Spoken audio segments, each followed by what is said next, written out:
822-3411 or visit us at www.fatherhood.gov. Brought to you by the U.S. Department of Health and Human Services and the Ad Council.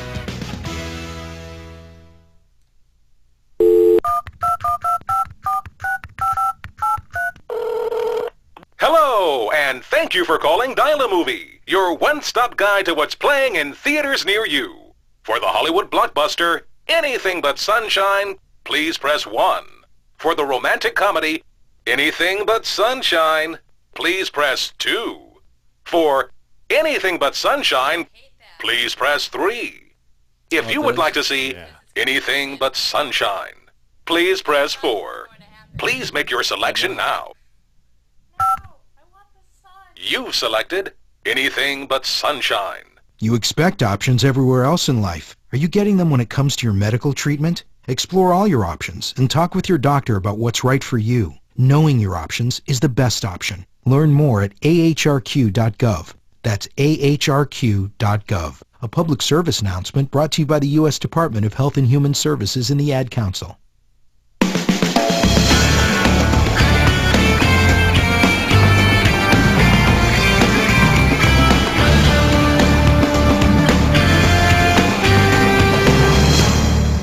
Welcome to a beautiful day. Why have I turned myself up too loud? I did. A Wednesday here on Duck Insider. Jerry Allen and Jill Savage. Blue sky, sunshine. There's hardly even a breeze. The yellow flag that's out there is not even rippling. This is the perfect fall. Is it fall yet?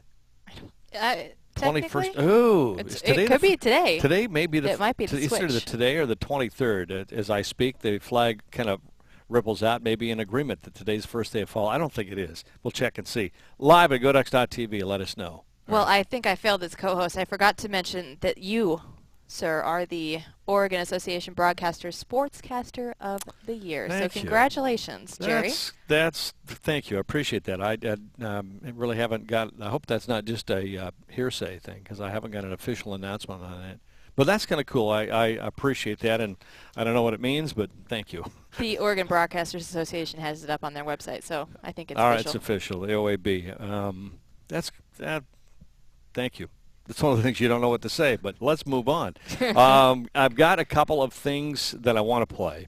One of them is about 3 minutes. Another one's about 3 or 4 minutes. And then the final one is a fairly short segment. But it's the end of the Arizona game down at Arizona 2 years ago. And you don't really get the sense, when I went back and listened to this, I thought I was more adamant about the crowd coming out of the stands into the Oregon bench. And I think maybe before the final drive is when they came out and they were there, and we had already talked about it. But I remember Jorgie and I during that game being pretty, how do I be nice, irritated with the reaction of the fans at Arizona and the way they handled themselves on the Oregon sideline. And I'm very curious this year to see whether that situation is under control or not. But this is about probably 3 minutes, right around there, 3.5 minutes.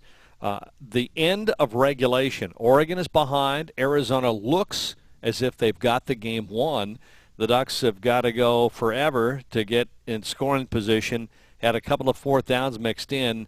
And by the end of the game, which you'll hear here in regulation, there's nothing left.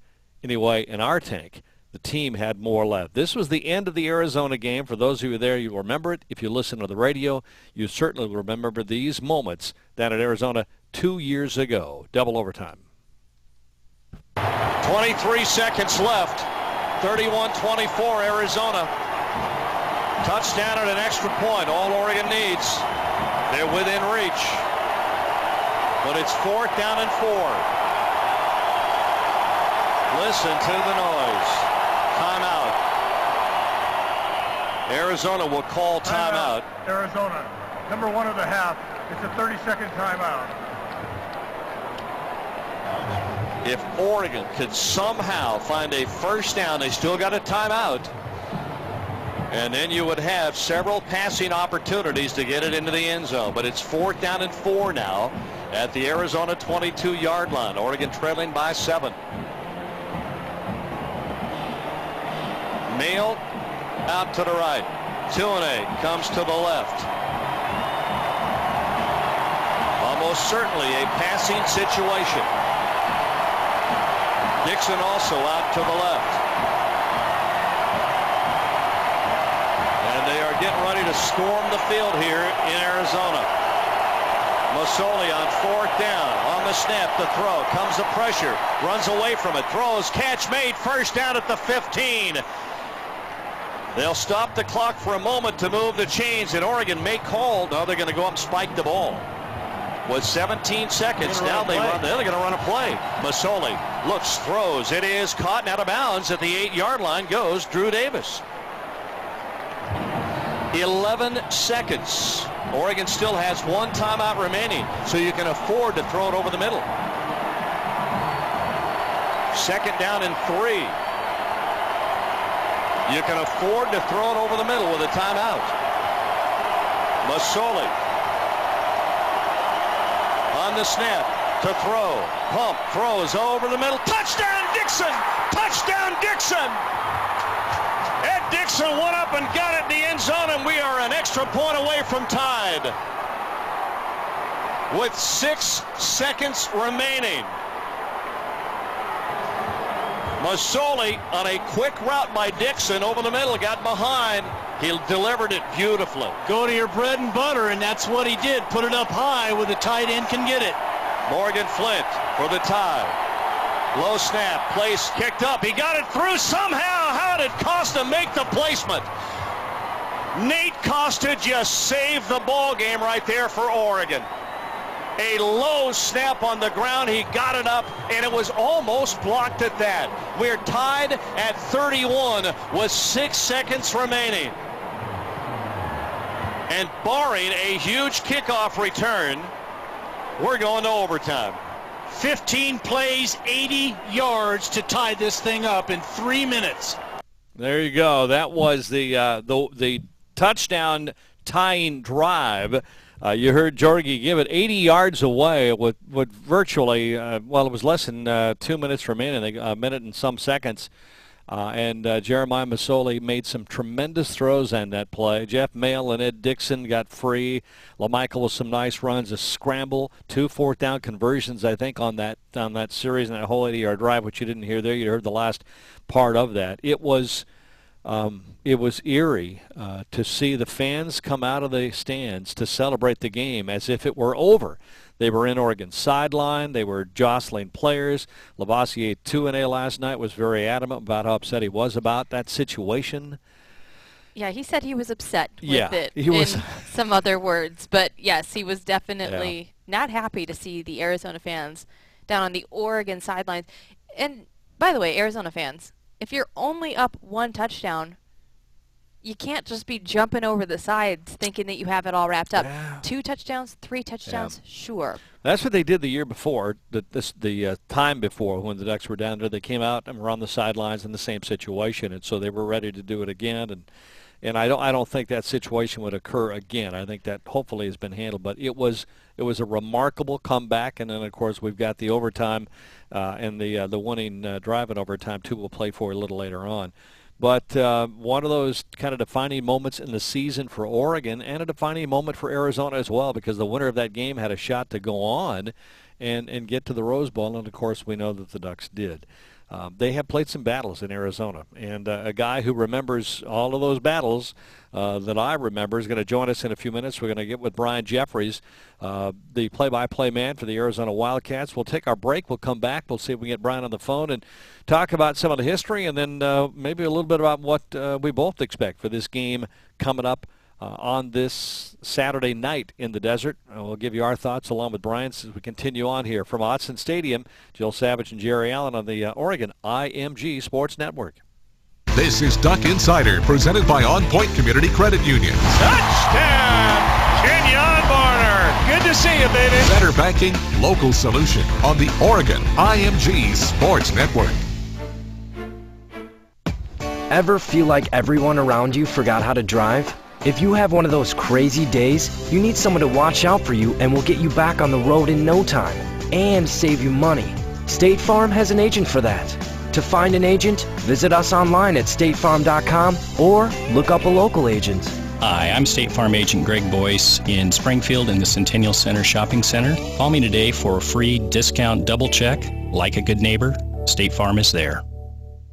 I'm John Kiefer. Current market conditions make your car worth more today than it was 6 months ago. And to prove it, Kiefer Mazda and Used Car Superstore is extending the trade-in guarantee. If we can't get you out of your trade, we'll make your next car payment. So if you think you're stuck in your current vehicle owing more than it's worth, think again. We have Brian on the phone and ready to go. We'll make your next car payment. That's right, make your next car payment. I was $7,000 upside down in my old car, and I didn't think any dealer could help me until I went to Kiefer Mazda. The Kiefer Mazda trade-in guarantee will get you out of your trade or make your next car payment. Exclusively at Kiefer Mazda and Used Car Superstore on Goodpasture Island Road near Valley River in Eugene. Call 686-8291 or online at KieferMazda.com. Available to qualified buyers with up to $7,000 negative equity. Equifax score of 680 or better. Verifiable source of income. And debt-to-income ratio under 40%. Maximum payment of $300. Negative equity may be added to purchase price. All financing on approved credit. And now the morning update continues. This newscast brought to you by the Eugene Airport. Take it from me. Fly easy. Fly EUG. It's what I do.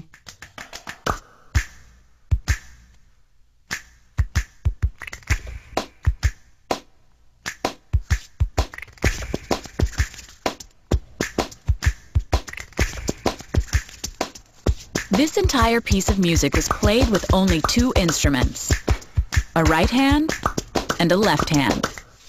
Hands can do incredible things, but nothing compares to using them to help save a life with hands-only CPR. If an adult suddenly collapses, call 911, then push hard and fast in the center of their chest until help arrives. Hands-only CPR is recommended by the American Heart Association, and it's incredibly easy and effective.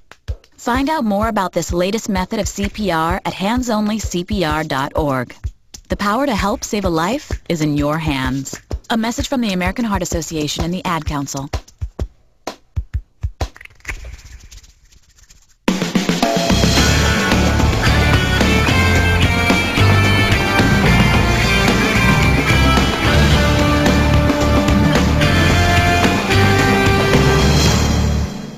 Welcome back. We are overlooking a beautiful sunny, almost fall, or not quite officially fall afternoon here over the Willamette Valley in the state of Oregon. Trees beginning to change a little bit. Jill Savage with Jerry Allen. This is certainly not the northeast part of the U.S., but fall here in the northwest is kind of a beauty all of its own when the trees begin to change a little bit and there's a little crispness in the air. It was in the 40s this morning. Felt like football weather this morning. Yeah, it was quite chilly. Felt good. Of course, I should say it felt good. I was inside looking outside, but it still felt Yeah, as long as you're inside, it's it still fine. felt good. It's certainly a little cooler than we'll experience down in the desert this weekend when the Ducks go down to take on the Wildcats on Saturday, 7:15 kickoff. The weather actually cooling down a little bit in the desert for them, but I think it'll be quite comfortable. I talked to Brian Jefferson and Matt Prim, our producer. As soon as you get Brian on the line, let us know. We've got him. Got him? All right, he is there. We'll talk to him about the weather we talked about a little bit this morning. Let me introduce the longtime voice of the Arizona Wildcats. And I said a little while ago, Brian, fans probably more familiar with your voice. I know even Duck fans have listened to you on Arizona basketball broadcasts with the success of that tremendous basketball program through the years, but certainly football. How many years is this? I want to guess 27. Is that correct?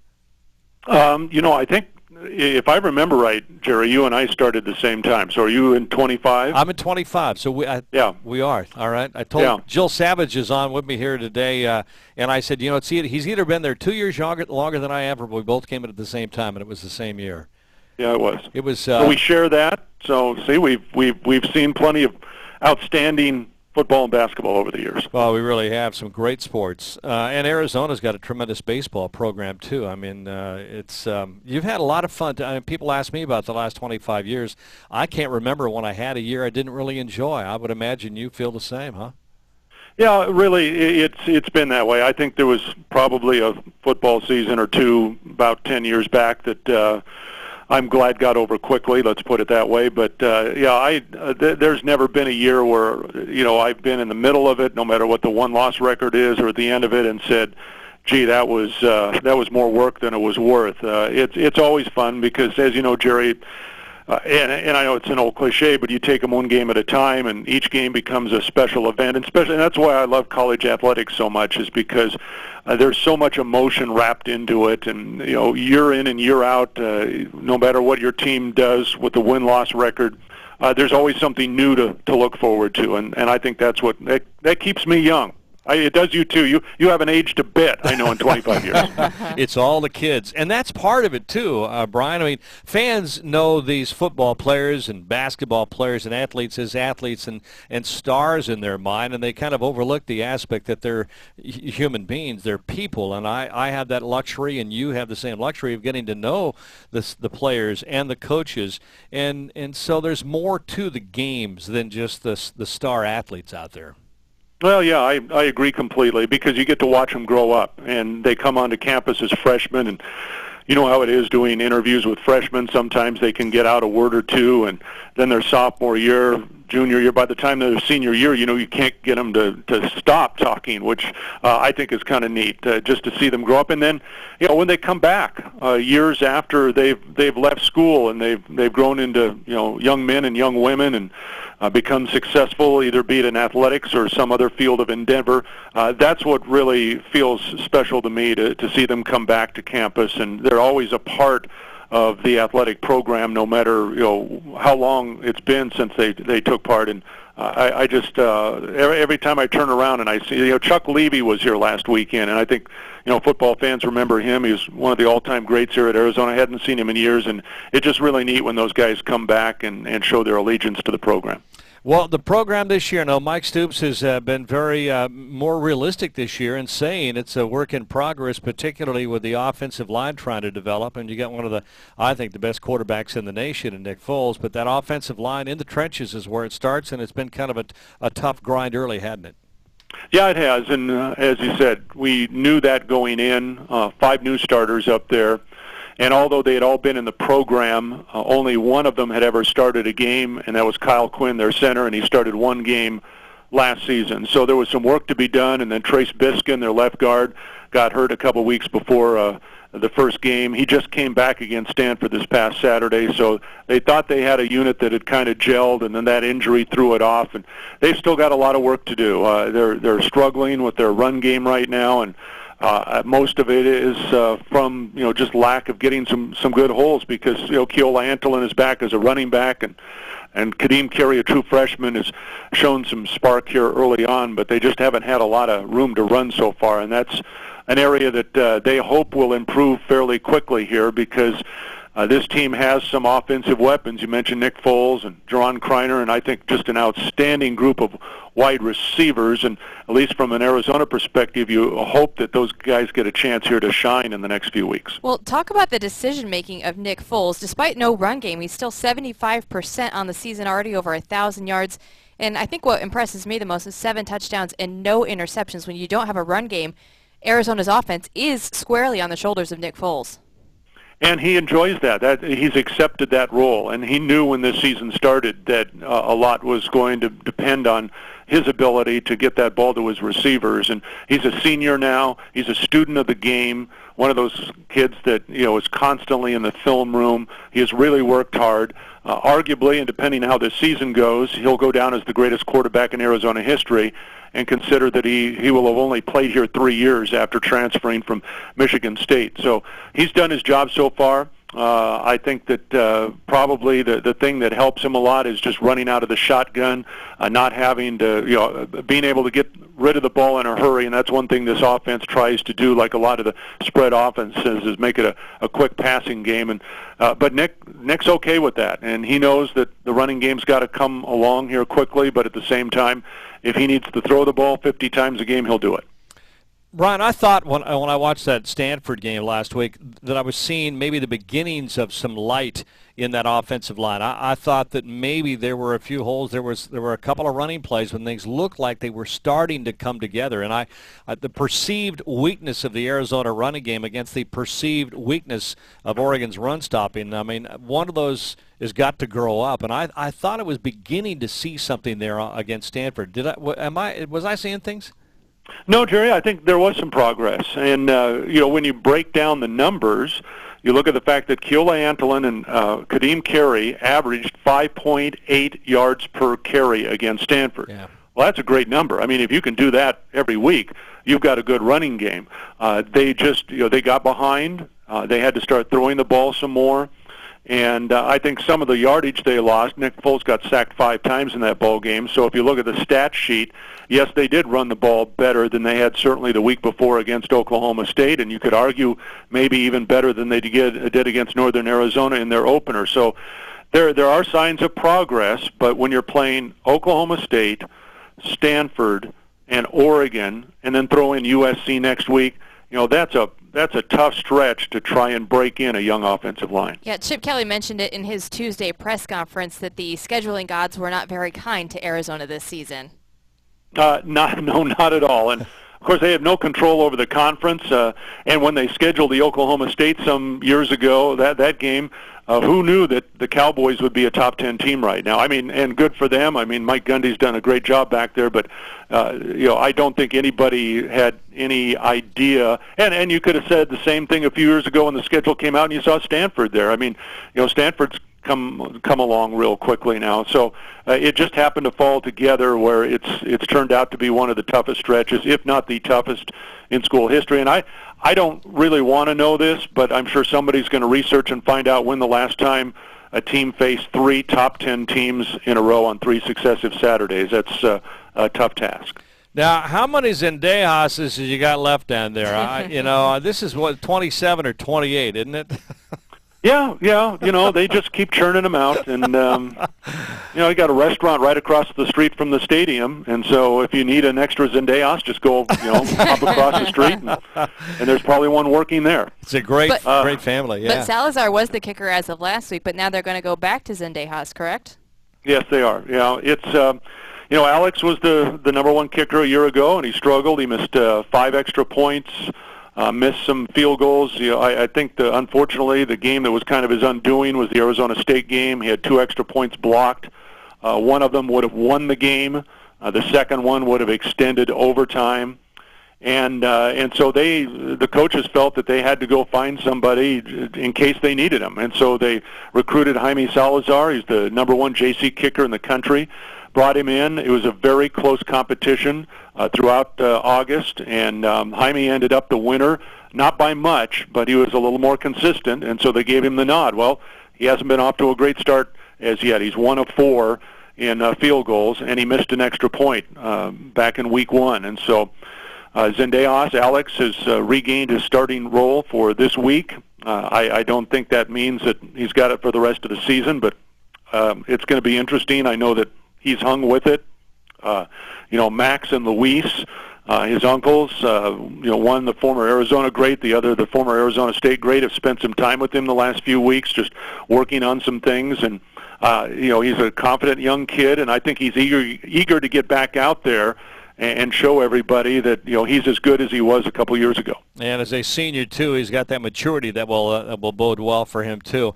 Brian, a couple of years ago, in fact, the last 2 times the Ducks have visited down there. And by the way, we're speaking with Brian Jeffries, my counterpart with the Arizona Wildcats, the play-by-play voice of the Wildcats, director of broadcasting, by the way, for IMG Sports, which we're a part of.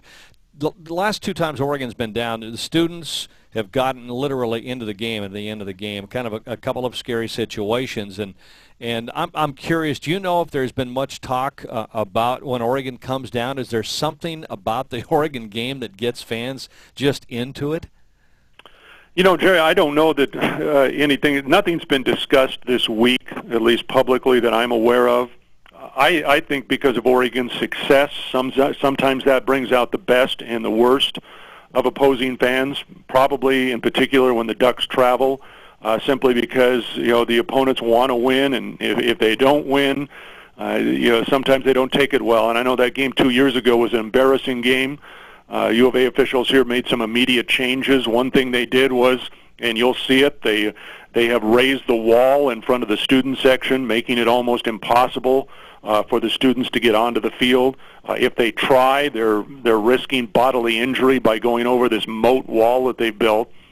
And the end zone bleachers have been eliminated as well in the south end zone.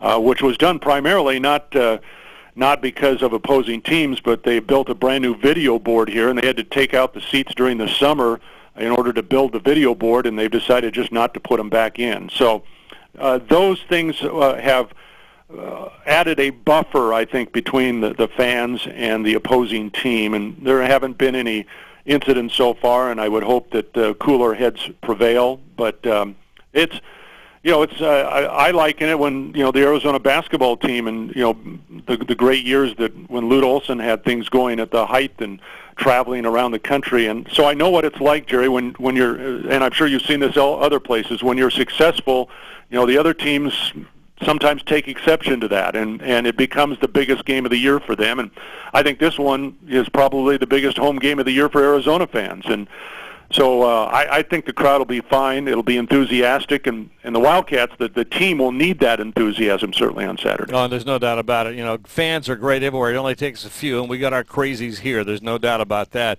I got it before I let you go at your comments on expansion or lack of it now, as we got the surprise release from Larry Scott last night that the Pac-12 is not going to consider expansion for the time being. Did that surprise you last night when you heard that?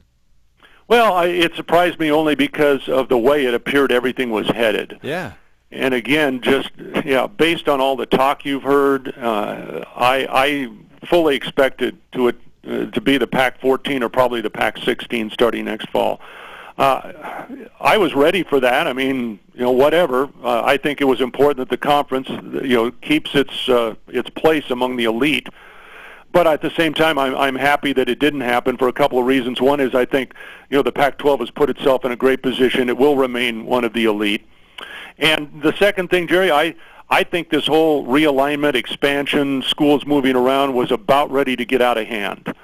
And I actually applaud, Larry Scott and the Pac-10 presidents and CEOs, because they may have single-handedly prevented the demise of the Big 12 and perhaps another conference or two. And I hope this brings some stability to college sports. I'm not saying that, changing conferences is necessarily a bad thing, but at the same time, as we were talking about earlier, there's something special about college athletics, and when it starts to become too big of a business, I think that affects the fans and the student athletes. So I'm glad it's going to stay. I hope the conference alignments as they sit now can grow and be strong, and college athletics will continue to grow. No, well said. I will share your enthusiasm for what you believe in, too. I think I hate to see, I still think that high school has that great innocence, and it's still not a big-time money sport. It's not a money sport, I don't think, at all in high schools, unless you get down to Texas, where I think high school is, and therein lies the problem. College still has some of that, but you're right. It almost got out of control to a point of losing whatever innocence is left. So I would like to see the 12 stay right where it is. I'd like to see the Big 12 get their act together. I know it's going to take some time for Oklahoma to ever want to work with Texas. That's an issue they've got to work through. But if those two things will stay put, they can do some adjusting in the ACC or the Big East if they want. But I think the rest of the nation will settle down. Although I still hear the Super Conference term being raised a lot, and I'm not sure we're done yet. But for the time being, makes me feel good. Yeah, I think we need to be status quo here for a while and see how things work out. And if it's not working, well, then the change, it'll occur. It'll be inevitable. But at the same time, given this opportunity now maybe for everybody to settle down and find a place, let's hope that, like you said, everybody looks in the mirror and says, hey, we're not so bad where we are. Let's stick with it. All right. Hey, my friend, thanks for calling in and checking in with us. It was fun to talk with you. Look forward to seeing you down there. We'll get down there Friday evening, do a little walkthrough, and we'll catch you on Saturday afternoon. All right. Likewise, Jerry. Thanks, Brian. Brian Jeffries, play-by-play voice of the Arizona Wildcats. He's seen some the best college basketball ever played through his years doing the Arizona Wildcats. And, of course, Arizona football program, solid baseball, has been great there, too. He is quite a guy. I'm sorry, who was their coach? I don't remember that man. Oh, look at the time. We got to take the break. No. Who are you talking about? Lute Olson. No, I don't know. Lute's not there. No, but back in the day. I don't remember Lute Olson. I don't either. Where was he? He was at Iowa. There are a lot of ties to Iowa. It's amazing how many coaches, the Stoops. He got up and left us. Yeah. Were you guys bitter about that? quite. Oh, I'm surprised you brought it up. Jerry Allen, Jill Savage, and we have another guest in. We'll come back and continue on with our first hour, wrap it up quickly after this break. Inside Autzen here on the Oregon IMG Sports Network. This is Duck Insider, presented by On Point Community Credit Union. Touchdown! What a 2-minute Kenyon segment. Barner. Good to see you, baby. Better Bank. We got about 4 minutes coming back. Oh, okay. This hour of Duck Insider is brought to you by your local State Farm agents. Ed, we've been drifting down this river for 3 days now. Yep, Ted, and we're still lost. Hey, what's that smell? Sorry, but I haven't showered in 3 days. No, that great smell of fresh baked pizza. Roaring Rapids! Calm down, Ed. River's pretty flat. No, Ted, look up. It's Roaring Rapids Pizza, and I see a merry-go-round. Dibs on the red horsey! Don't just drift by. Drop your anchor at Roaring Rapids Pizza on the river in Glenwood. There's just something about game day. The chance to prove to yourself and your community what you're capable of. That's why On Point Community Credit Union is proud to sponsor University of Oregon Athletics. While we can't be a duck out on the field, our team of financial experts deliver the banking resources and affordable loans designed to help real people and businesses from our community. After all, we love Oregon, and at On Point Community Credit Union, we do all that we can to help Oregon win. Federally insured by the NCUA, Equal Housing Lender. Welcome back to What's Your Deal? So, Susan, ready to see what's behind door number 1? What about door 2 or 3? Sorry, Susan, just one door today. But there are always 3 doors. You expect options everywhere else in life. Are you getting them when it comes to your medical treatment? It's a year's supply of dog food. But I don't even own a dog. Well, this is awkward. Explore all your options and talk with your doctor about what's right for you. Knowing your options is the best option. Learn more at ahrq.gov. That's ahrq.gov. A public service announcement brought to you by the U.S. Department of Health and Human Services and the Ad Council. Can you tell if this burger contains bacteria that could cause kidney failure? Listen. You can't see it either. Use a food thermometer to be sure you've cooked meat and poultry to a bacteria-killing temperature. Raw or undercooked meat may contain bacteria that can make you very sick, or worse. Roughly 3,000 Americans will die from food poisoning this year, but you can keep your family safer. Check your steps at foodsafety.gov. Brought to you by the USDA, HHS, and the Ad Council.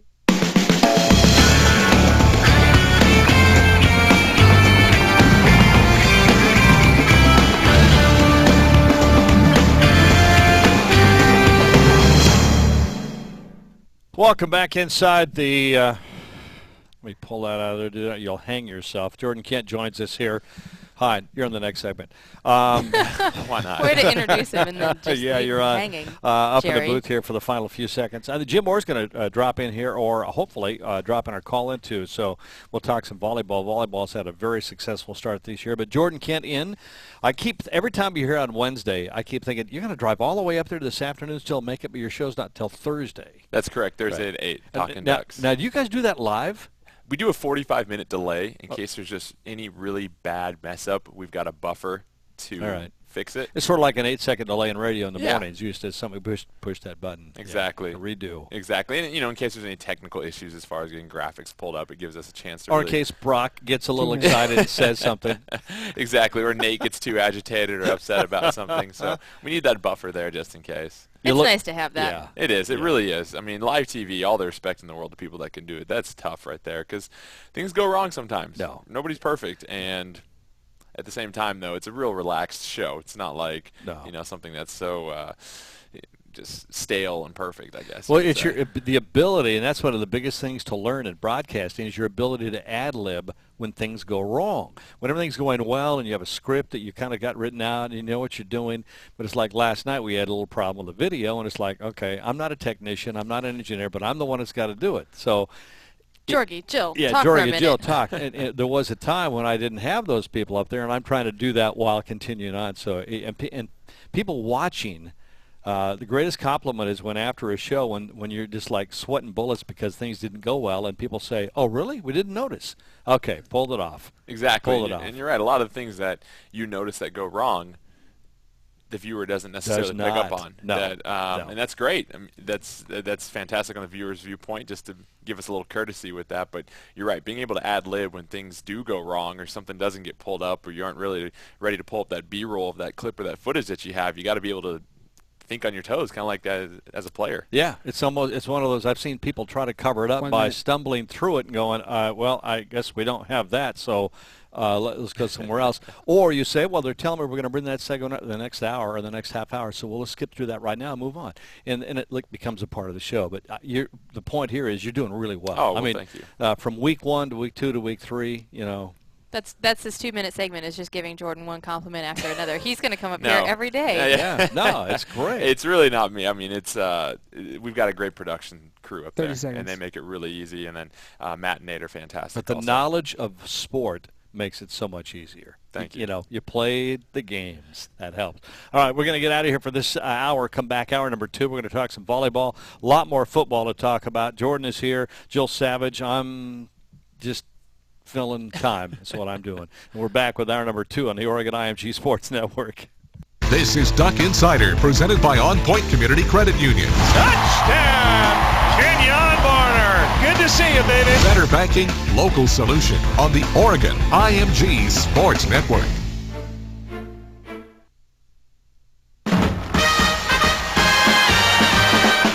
Welcome back to What's Your Deal?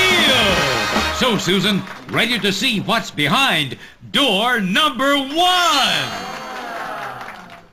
What about door 2 or 3? Sorry, Susan, just one door today. But there are always 3 doors. You expect options everywhere else in life. Are you getting them when it comes to your medical treatment? It's a year's supply of dog food. But I don't even own a dog. Well, this is awkward. Explore all your options and talk with your doctor about what's right for you. Knowing your options is the best option. Learn more at ahrq.gov. That's ahrq.gov. A public service announcement brought to you by the U.S. Department of Health and Human Services and the Ad Council. Kevin, now that you're in 8th grade, let's not talk about alcohol. I won't ask if you've tried alcohol or what you're doing when you sleep over a friend's house. You're too young to even think about stuff like drinking. Right, kiddo? Real kids are curious about alcohol. 40% try it by the 8th grade. Start a real conversation at underagedrinking.samhsa.gov. That's underagedrinking.samhsa.gov. Talk early, talk often, get others involved. Brought to you by the U.S. Department of Health and Human Services. Ranger Station. Yeah, hi. I'd like to report a bear sighting, as in Smokey Bear. We were about to head home after a bonfire, and Smokey said the fire wasn't actually out. He said if it's too hot to touch, it's too hot to leave. Did you know that 9 out of 10 wildfires are caused by humans? No kidding. I'm a forest ranger. We never kid. Sorry. Kidding. Get your Smokey on. If you see someone in danger of starting a wildfire, step in and make a difference. Brought to you by the U.S. Forest Service, your state forester, and the Ad Council. Learn more at smokeybear.com. Only you can prevent wildfires. When I went to my first Narcotics Anonymous meeting, I was scared. I didn't know what to expect. A bunch of drug addicts in a room together? Give me a break. But it was weird. No matter what anyone said, nobody was surprised. Other people in Narcotics Anonymous felt the same way. I'd been running alone for so many years, and now I wasn't. You know what I mean? It is possible to stop using drugs. The proof is at the meetings. But you've got to get there first. Call the Narcotics Anonymous helpline at 541-729-0080 or visit their website at lanecountyarea-na.org.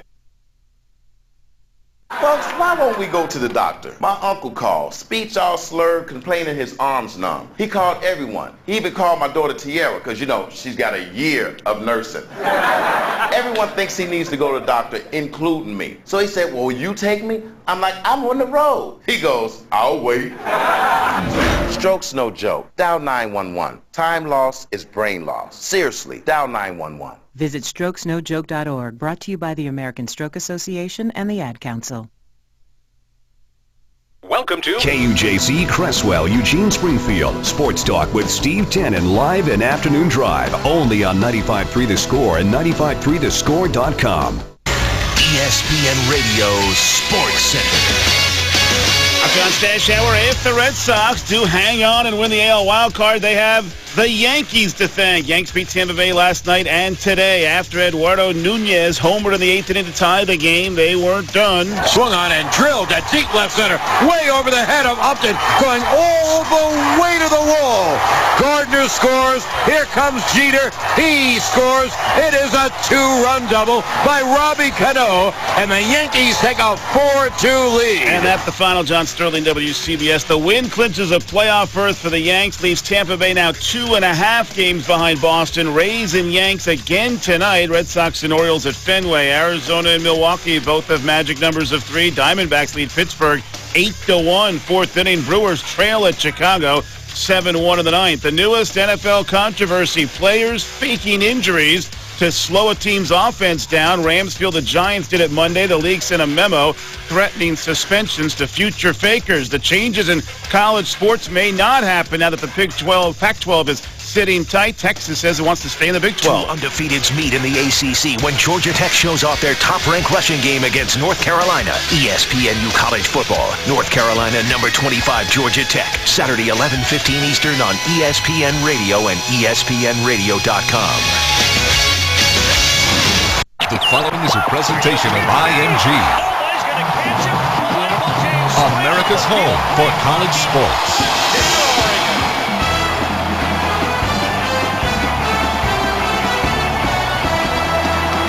This is Duck Insider, presented by On Point Community Credit Union. Better banking, local solution on the Oregon IMG Sports Network. Here's Jill Savage and the voice of the Ducks, Jerry Allen. Welcome back to another perfect day in the Willamette Valley. We still haven't determined. You know, we both have computers. We both could have looked it up. We both have phones, Blackberries. Could have checked to see if this is the first day of fall. I still don't know whether it's officially the first day of fall. I'm trying to figure that out. I always thought it was the 21st. September 23rd. 23rd. Okay.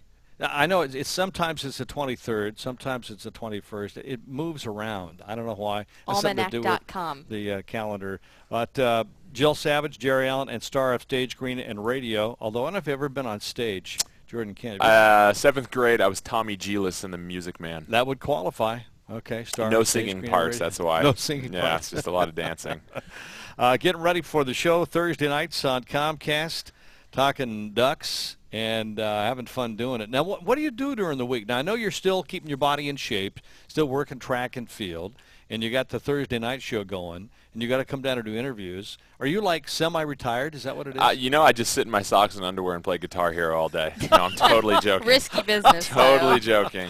Oh my God, totally joking. That's a vision. Wow, yeah, typical week. Well, the training definitely, and I picked up yoga recently, and that's been fantastic. Doing that 3 or 4 days a week, and usually do that about 6 in the morning, which is great. It's a good wake me up. I don't drink coffee.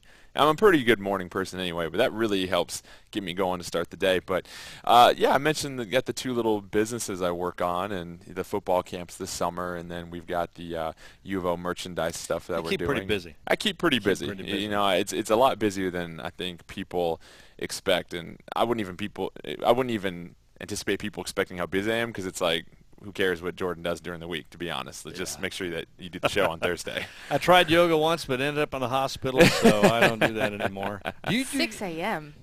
I love waking up early. I'm an early morning person. I like mornings, too.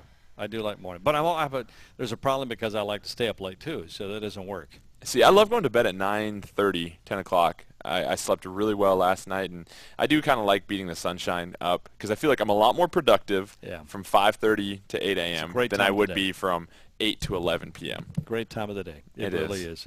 You got to try it sometimes, Jill. I am so much more productive from 8 p.m. to midnight than I am any other time night of the owl day. up here. Seriously. Really? That's when I would do all my homework. That's when I will clean. That's when I'll do everything. At night? At night. Yeah. So you sleep in the morning? Some people do. Every Hey, chance I nothing get. wrong with that. It's whatever works for you. I understand the morning thing. There's something about, I love this time of the year too. We're talking about the air is crisp and cool, and it feels cleaner in the morning. Oh, it's fantastic in the morning. Yeah. Even on a foggy day, I don't mind being up early in the morning. It's special.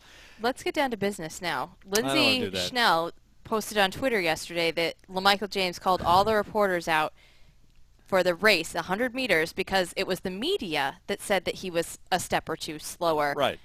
We had a taker, I think, yesterday. Did you? Jordan There were then no responded. takers. Did you really do He that? responded to that Yes. and said, I'm in the media, right? You are. And he almost raced against LaMichael in the same heat in the Oregon Relays last spring. So I figure after the season, we should get a Jordan LaMichael 100-meter dash race. I would love We to can see do it for charity or something now, like that. Now, would you do it on a track or on the football field? See, that's a good point. How about you do half of it on a track, half of it on a football field? Now, wait a minute. So you do, I guess you start out on a football field and you pick up the other 50 meters on a rubber track or something like that. I don't know if there's. I don't know we could where do that. that's We could do that on doable. the most. Nike could figure it out. I I'm think sure if we they had to. could. I'll be honest with you. For 100 meters, I'm probably going to put my money on LaMichael. Anything over 100, you hands down. Well, I don't know. I don't know if you could take him at 100. Well, and it was my mistake. It was the Twilight meet. I said Oregon Relays last year, but it was the Twilight meet. We both were entered in the 100.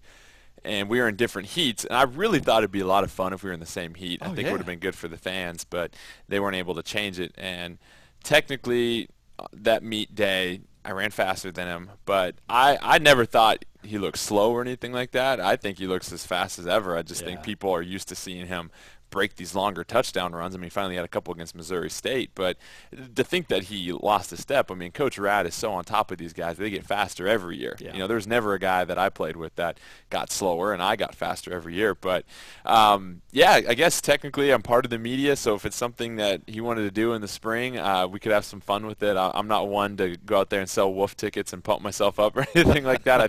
I just think it'd be a great race. That's all I I'm think it gonna would say. be fun. I think it would be fun. Yeah. But you got to realize now, every time you say something, because you're in that spotlight, that people take it seriously. So you're. Oh yeah, I'm sure. But people know I have a track background, and he's a tremendous athlete, and he's very fast too. I think DeAnthony Thomas might get us both in a 200 or 100. That guy is something else. But for me, I would just have fun racing. I think anybody. it would be fun. It'd Maybe be a lot we'll of fun. put that up. Would Yeah. you run? Would you race?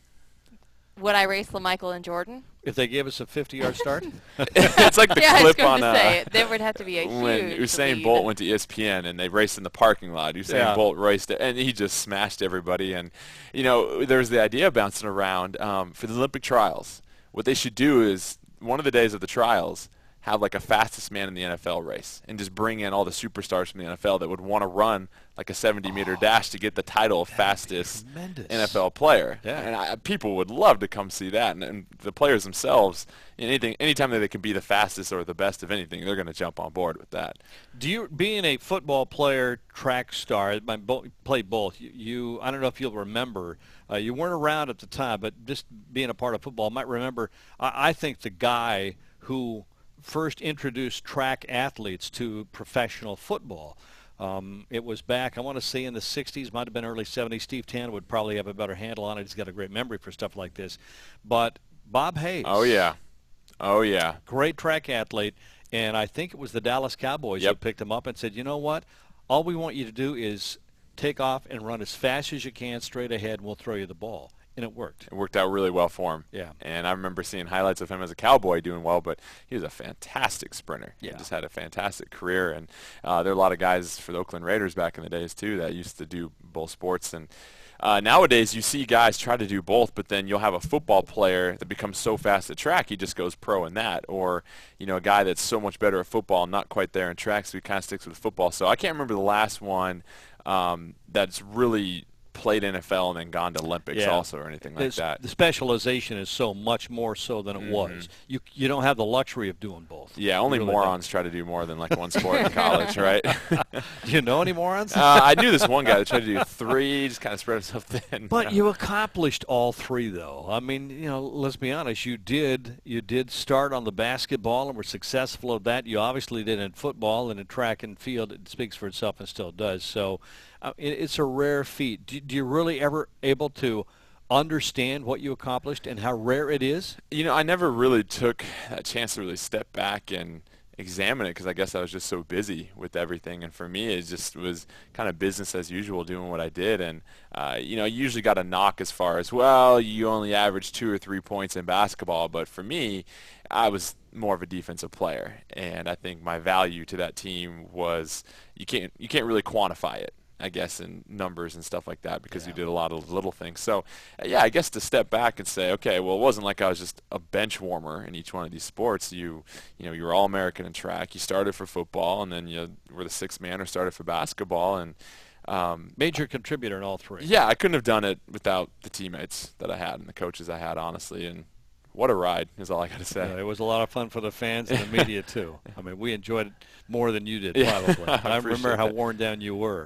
Yeah, come June, I was pretty tired. I remember that. Going to football, I want to get to the Arizona game. And you were go back to 4 years ago when the Ducks went down to Arizona and they won and the fans came over the wall. Were you there for any of that? I was not. I was there the year that we were with Kellen Clemens and he got hurt down there. When he broke the ankle, yeah, broke the leg. Yeah, but all I know in my experience as a player and as watching, it is a very difficult place for Oregon to play the last 3-4 times down there. Yeah. It has been a very difficult game each time. We're 2-1 out of the last 3 matches down there, but still, you're talking really close wins that kind of come down to the wire that just really drain the team. So I think this is a big, big test for this team and really the first barometer, I guess you could say, measuring point for this team because LSU, it's the first game of the season. It's really kind of hard to tell where the team's at. Okay, Nevada, Missouri State, you put up a lot of points on the board, but let's really see where this team's at. I think this is that first true test this weekend. You know, it's not going to be an easy test either. I mean, there are some strengths and weaknesses on both sides of the ball that can be exploited, and which team is able to do that is going to be interesting. We just talked to Brian Jeffries about Arizona's run game. I thought, and I told you this, Jill, early in the week, I thought I saw a glimmer of something there, and Brian said, yeah, there might have been. If their offensive line starts to come together a little bit and they get a little run game going, how dangerous does Nick Foles become then? Very dangerous because him and Kreiner obviously are quite the duo, and they, Kreiner I think has 5 touchdowns on 8 catches against the Ducks, so he's been a weapon against Oregon. And you're right, Foles, if you give him enough time back there, he'll pick you apart. So obviously you're going to key on the pass and kind of give them the run, but if they're starting to develop that game, you're right, that's a 2-headed monster, and I think this is going to be the most difficult challenge for the Oregon secondary so far this season because LSU didn't really have that kind of aerial attack. Again, Nevada and Missouri State, they were who they were. This is going to be a big-time challenge for the secondary, but I think they're excited for it because we've got a very seasoned, experienced secondary. I think it's interesting matchups, though, because you have the experienced Arizona wide receiving core going against the experienced secondary for Oregon, and then both of the weaknesses, Arizona's run game going against Oregon's run defense, it just matches up. It's kind of a unique matchup this weekend for the Ducks. Yeah, something's got to give, you would think. You wonder, okay, how is each team going to play? Do you think, if both run defenses are kind of weak, is Oregon have a better run game than Arizona does? And are the Ducks going to exploit it that way? Or are they just going to kind of say, all right, you bring your passing game against our passing defense and vice versa on the ground, and let's see what happens. I think, again, Oregon's running game is really starting to click right now, and I think they're going to have a lot of success opening some things up. I saw some great things in the passing game this weekend, too. Darren Thomas making some really nice throws to some receivers, running some post routes that had defenders draped on them, but they're still able to make the tough catches. So I think Oregon made a lot of progress against Missouri State, but again, this is really the first measuring stick for this team coming up. Well, I saw Darren Thomas do a lot this past week. I saw some of it in the Nevada game and a lot more last week. Granted, the opponent is a little slower and not as quick, but he was going through his progressions. I watched him go from left, middle to right, and even sometimes go back again. So he wasn't tucking the ball to run. He wasn't panicking and trying to hit somebody that really wasn't open. He was taking his time, and certainly the caliber of competition allowed that. But perceived weakness of Oregon's running game. You mentioned it earlier, that Jill, with so many plays in a game and teams running the ball more against them, is it really a weakness? I think that the stats right now are deceptive. I don't think that Oregon's run defense is as bad as they look on paper. They're 107th in the nation right now. I think they're probably somewhere in the middle of the country. I don't think that it's going to be great all year long, but it's not as bad as it looks right now. And I think once they get into conference play and they have their ones against the other team's ones for the entire game, that those numbers will start to even themselves out. I think so too. Yeah, I agree with you because I think looking at the last couple games, teams know that Oregon's strength on the defense is a secondary. Okay, well then let's run the ball. And then when you start to get to these blowouts in the second half where you're having the other team's backup quarterback come in, a lot of times you're just going to call run plays to milk the clock or just to get your team in the rhythm. So I think those numbers are pretty deceptive. And I think, again, you look at the LSU game, sure, LSU put up a lot of yards on the ground, but the defense was caught in some tough positions. I thought they played well that game. Their run defense did a good job, and that was against probably maybe one of the best backs they're going to face all year long. So I think, again, I keep using the term measuring stick. This is a big measuring stick game for this team to see, okay, where are we really at after 3 games in this season? Well, you don't see a lot, and I've talked about it already a couple of times, and that is that franchise defensive lineman in college football. The NFL, almost every team's got 1 or 2 guys that are just big franchise guys that you build that defensive line around. Oregon had Haloti Ngata at one time. That's a franchise guy at the collegiate level. Nick Fairley certainly was for Auburn last year. But most college teams, they may have some big guys or quick guys. I thought LSU was a good big team, but I didn't think they had any one franchise guy.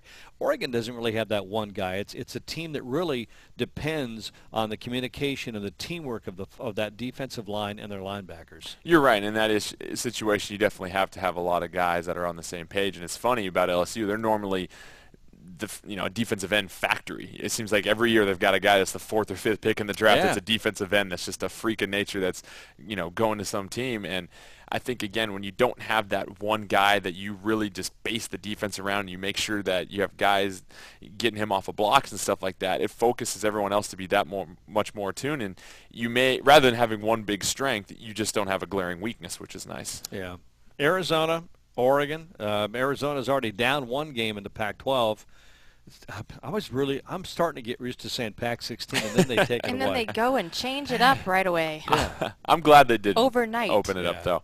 Yeah. I mean, I think, again, people are kind of excited about the possibility of Texas and Oklahoma and all those other schools coming in, but it just gets harder at that point to win conference titles, and you start this whole arms race. And I like the Pac-12. I like what we have going right now. Let's give it some time and see how it goes. And I think, again, as long as the teams play well, you'll gain enough credibility for yourself. But to play devil's advocate, if they go to super conferences, you don't want to be the team or the conference that is left behind again. If all the other good teams are getting eaten up by the SEC or the Big Ten or whoever else survives out there, you want to get the good teams while you still can. Well, I think the Pac-12 is unique that it's not a weak conference. It might not be as strong as, say, a 16-team SEC or this 23-team ACC that's getting ready to form, it seems like that.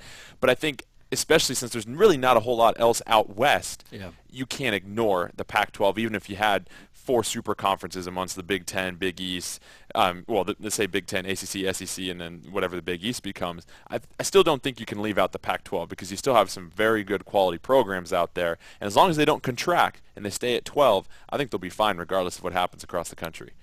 I think that we're making a mistake in the media, and I think the general population are assuming that numbers mean that you have quality, right? Just because it's a super conference, or you call 16 teams a super conference, you could have the Big East and the ACC combined together and have a super conference, but you're not talking quality. I think the Pac-12's got quality. They still don't have good football teams. No. They're going to be great in basketball. They're going to dominate every year, but so football. I think Pac-12 is positioned with the USC, Oregon, Washington, Arizona, Stanford. I mean, you've got enough in the Pac-12 to stand up against any 16-team conference. And the quality will make it a super conference. Maybe that's why Larry Scott and the president said, we don't have to expand. Yeah, I agree with you, too.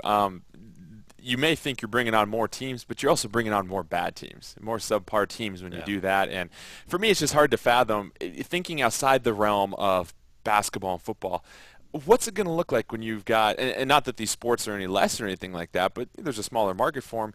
Okay, does it make a whole lot of sense for like a women's volleyball team from Washington State traveling all the way to Texas and stuff like that? You just think about logistics through the conference and everything. You're covering so much ground, and then you've got schools that aren't even touching the ocean now and stuff like that. It's like, what's going on? But I think you're right. I think there are enough quality schools in the Pac-12, men's and women's sports now. Again, thinking outside the box. I mean, Pac-12 women's sports, the best in the Best country. in the country. By far. You look at the track, the volleyball, the softball, the soccer. They're phenomenal. Gymnastics. I think they're the best conference by far in the nation for the women's sports. So I think the Pac-12 has got enough quality as it is, and you don't want to dilute yourself or, really start to kind of spoil the nature of who you guys are by taking on all these mega schools. I just read something about the Pac-12. If the Pac-12 had competed in the Olympics as a country, they would have finished third overall, or second or third in the medal race. That's unbelievable. Just the Pac-12. That's unbelievable. Yeah, it's all right. Got to get a break. We'll come back with more. By the way, Steve Tannen, I told you he's got all the info. Good memory. The only guy to win an Olympic gold medal, world record in 1964 in the 100 meters, and a Super Bowl ring. Others have failed the NFL transition, like Skeets Nehemiah, former Jet Johnny Lamb Jones from the early 1980s. Hayes also the first Cowboy to pass 1,000 yards receiving in a season. NCAA champ at Florida A&M as well. So Steve Tannen dug up the good stuff. I knew he would. Fantastic athlete. All right, we're going to take the break, come back with more from the sunshine of Autzen Stadium on this Over the Hump Wednesday. Jill Savage with me. I'm Jerry Allen. Our guest, Jordan Kent. We'll be back with more after this on the Oregon IMG Sports Network. This is Duck Insider, presented by On Point Community Credit Union. Touchdown, Kenyon Barner. Good to see you, baby. Better banking, local solution on the Oregon IMG Sports Network. Ed, we've been drifting down this river for 3 days now. Yep, Ted, and we're still lost. Hey, what's that smell? Sorry, but I haven't showered in 3 days. No, that great smell of fresh baked pizza. Roaring Rapids. Calm down, Ed. River's pretty flat. No, Ted, look up. It's Roaring Rapids Pizza, and I see a merry-go-round. Dibs on the red horsey. Don't just drift by. Drop your anchor at Roaring Rapids Pizza on the river in Glenwood. My name is Curtis Diama, and I have been a Kid Sports coach for 9 years. Please join me on Thursday, September 22nd for the 4th annual Kid Sports Bids for Kids online radio auction. Log on to kidsports.org to check out auction items such as college and NFL football packages, golf getaways, and great gift ideas. All proceeds from the Bids for Kids auction go to the Kid Sports Scholarship Fund, which last year, with your help, provided 4,000 plus kids the chance to play, develop, and have fun. Yeah, one world, one voice. Yo, even those days I don't feel like getting up, even those days when I feel like giving up, then I realize that I touch a couple lives of the people of the world, and I know I gotta live it up. I'll refresh the world to be somebody, cause these hoods, man, they need somebody. All they need is one. I could be this one, our hearts could be this one, and we can be as one. The world, I can be somebody. Yeah, show the world I can be somebody. Refreshing the world, refreshing the world. If you refresh the world and become somebody. The Pepsi Refresh Project is giving away millions in grants to refresh communities across America. So choose Pepsi, because every Pepsi refreshes the world. Come on, everybody! Yeah! Everybody around the world, find someone you love.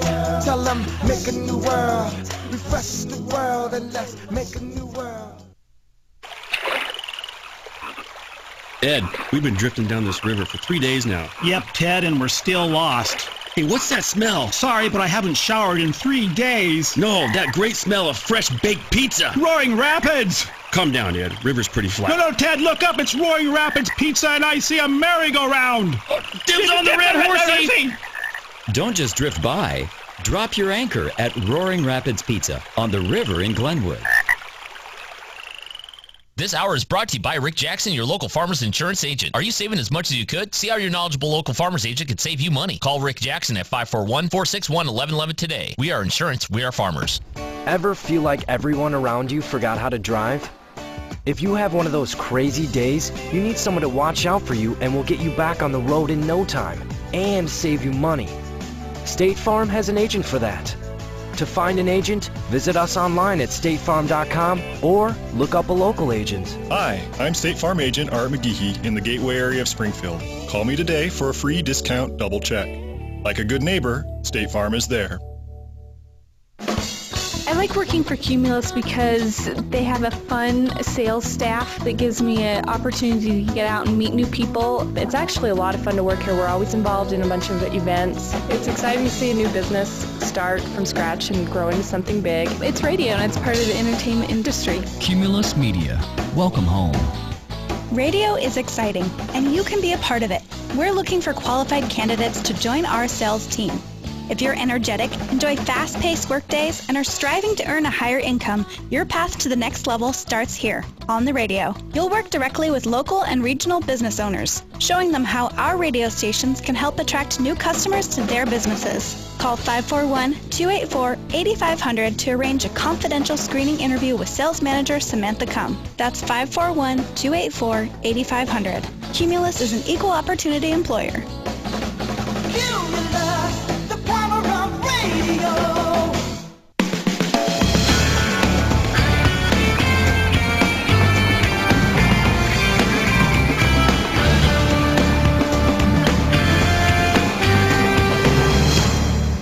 Welcome back to Duck Insider, presented by On Point Community Credit Union. Jill Savage, Jerry Allen, and our guest Jordan Kent still here in the booth with us.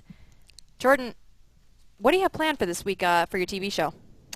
Well, we're going to break down the Missouri State game like we always do and just talk about what we saw from the Ducks. And they look good. I think there's still a couple more things that they could polish before they get ready for Pac-12 play. And then obviously preview the Arizona matchup because there's some big things in that game to look forward to. First of all, how do the Ducks handle that atmosphere? Haven't really played well down there the last 3 years. The games have been very, very close. And then how are you going to handle probably the best quarterback you've played against all year long in Nick Foles? And then we'll do a couple player interview pieces. I got a little interview with DeAnthony Thomas I did just earlier. Learned some good, interesting facts about them. You got to tune in to find out on Thursday. All right. And that's really about it. It's pretty much a consistent theme to each show. Take care of last week's game, talk about it, preview this week's game, throw in a little bit of humor and a little bit of charm, and move on to the next one. You guys look like you have fun when you're doing it. We have a lot of fun. We really do. Because it's just kind of like you're sitting around at a restaurant with your buddies and talking about the game. And I really like the dynamic that Nate and Matt both bring. They're both different personalities, and all three of us really gel well together. I think it appeals to a broad audience. I want to talk before we let you get out of here. We've only got a few minutes, and I'm going to meet Coach Moore downstairs about some of the matchups this weekend. We just looked at it kind of quickly. In the Pac, should look at the Pac-12, but we won't do that right now. We'll talk about that tomorrow. And I'm gone Friday. Jill's got the show, and maybe with you. Possibly. Just let me say good luck, okay? That's all I'm going to say. We'll make this a much younger demographic here for the show on Friday. I think that was a shot at my age. Would you take that way? I think that's what she kind of meant. Tried to kind of slide that in there. I think I probably deserve it because I've taken a lot of shots of my own. Oregon State, UCLA this weekend. I want to talk about that because I just read the thing that reminded me that James Rogers is expected to be back this week, and Joe Halahuni as well for Oregon State. With those two guys back in the mix, I would pick Oregon State to win that game now. If they are not back, I don't think the Beavers win that game. This is kind of a defining game for the rest of the year for Oregon State. It is for both teams because UCLA has been struggling also, and I think for Oregon State, you finally get two dynamic playmakers back on the field for you, and thank goodness for James Rogers getting back. I mean, that injury, when you saw it, it was just such a tough deal, and again, it was down at Arizona for whatever reason, and it just the late tackle and everything. You hate to see something like that happen. You really don't like injuries. So I think for Oregon State to get those guys, and if they can get a win against UCLA, it's a big morale boost. And then here comes the Oregon State train because they know, they've been known to kind of start slow and then really gain momentum. And they're always a tough team to play against. So I think it's a big game for them. And you're right, UCLA also, this is one they got to take care of. And if not, then I think that's going to raise a lot of questions about Neuheisel down in L.A. And whether or not he stays all year. I mean, when the season started, I wouldn't have thought that they would bump him out in the middle. But you got to be thinking, right now there's got to be pressure for him to succeed before the season's over, not after it's over. And to me, it's still so surprising that UCLA has struggled the way they had with football because you think you're down in L.A., and I guess everyone says it's a basketball school. That's where all the money goes is the basketball. But you would think with that recruiting pool in your backyard right there and a beautiful campus and, not shabby with academics at all or anything like that, they should just draw all sorts of talent, but for whatever reason, they just haven't been able to quite figure it out. I think it was the late 90s was the last time that they were pretty significant and pretty good, but since then it's just kind of been a decade of mediocrity for UCLA. Except in basketball, and you got that right. By the way, you mentioned Arizona and injuries, Kellen Clemens, Dennis Dixon. That's where it happened. Exactly, and so I didn't want to say it or anything like that but at all, but a lot of guys, just for whatever reason, get hurt down there. And let's just hope the Ducks stay healthy through it and everything like that. Last time down, they did. Yeah, they did, and I think they will. And if playing in Dallas helped them adjust with the heat, and it's a night game, so it's not going to be too hot down there. But it is a tough environment for whatever reason. Oregon just has had really difficult games down there. All right, we'll let you get out of here. I'm going to go down with you, too, and I think the elevator's locked, so we've got to get one of the coaches up here. Sounds great. I think that one of the head coaches would have keys to everything in this. You think they would? Yeah. Nope. Doesn't happen around here. Make too much sense. No. All right, we'll go ahead. Thanks for coming up. Always great to see you. Absolutely. And I'm sure we'll see you here next week. And then we got a bye week next week. Are you guys going to have a show on the bye week? Absolutely. We don't take bye weeks. Oh, I think we are. So, Talking Ball does not take bye weeks. All right. We'll talk to you. We'll see you tomorrow night, Comcast, 8 o'clock on Comcast 37. Sounds great. Jordan Kent, Jill Savage, we have Jerry Allen when we come back. Hopefully, Coach Moore's downstairs. We'll find out after this on the Oregon IMG Sports Network.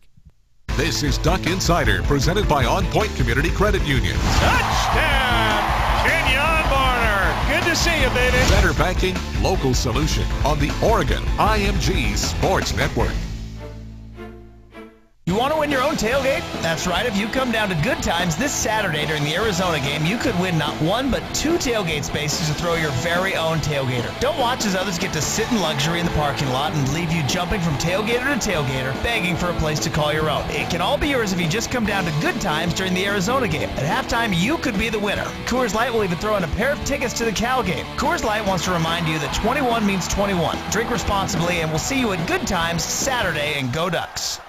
My name is Curtis Diama, and I have been a kids sports coach for 9 years. Please join me on Thursday, September 22nd for the 4th annual Kids Sports Bids for Kids online radio auction. Log on to kidsports.org to check out auction items such as college and NFL football packages, golf getaways, and great gift ideas. All proceeds from the Bids for Kids auction go to the Kids Sports Scholarship Fund, which last year, with your help, provided 4,000 plus kids the chance to play, develop, and have fun. There's just something about game day. The chance to prove to yourself and your community what you're capable of. That's why On Point Community Credit Union is proud to sponsor University of Oregon Athletics. While we can't be a duck out on the field, our team of financial experts deliver the banking resources and affordable loans designed to help real people and businesses from our community. After all, we love Oregon, and at On Point Community Credit Union, we do all that we can to help Oregon win. Federally insured by the NCUA, Equal Housing Lender. Bologna and peanut butter don't go together. Stripes and plaid don't either. But thanks to the Walgreens brand sale, AA batteries and mouthwash do. Because this week at Walgreens, you can mix, match, and save on thousands of Walgreens and W brand products. Buy one Walgreens or W brand product, get one 50% off. See store or walgreens.com for details. Walgreens, there's a way. Of equal or lesser value. Offer not available on products or services submitted for insurance reimbursement. Other exclusions or restrictions may apply. Void where prohibited by law. This hour of Duck Insider is brought to you by your local State Farm agents. Welcome back to What's Your Deal? So, Susan, ready to see what's behind door number 1? What about door 2 or 3? Sorry, Susan, just one door today. But there are always 3 doors.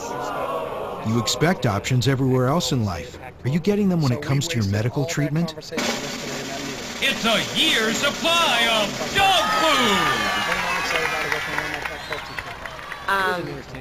It wasn't an entertaining conversation. I really own a dog. Well, this is awkward. Explore all your options and talk with your doctor about what's right for you. Knowing your options is the best option. Learn more at ahrq.gov.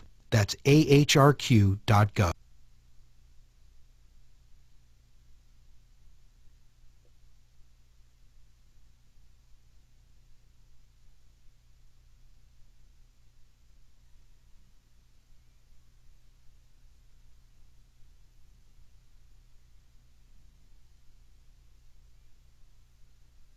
I can wear my Pac-12 t-shirt. Iraq and Afghanistan Veterans of America is there for you. Join our community at iava.org. We've got your back. Brought to you by IAVA and the Ad Council.